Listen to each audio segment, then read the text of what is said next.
যখন তোমার কেউ ছিল না তখন ছিলাম আমি, এখন তোমার সবই আজ পর হইলাম আমি।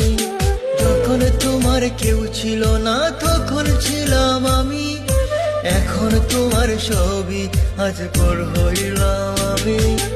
আমার তুই বেঈমান বলে করলি অপমান, আসলে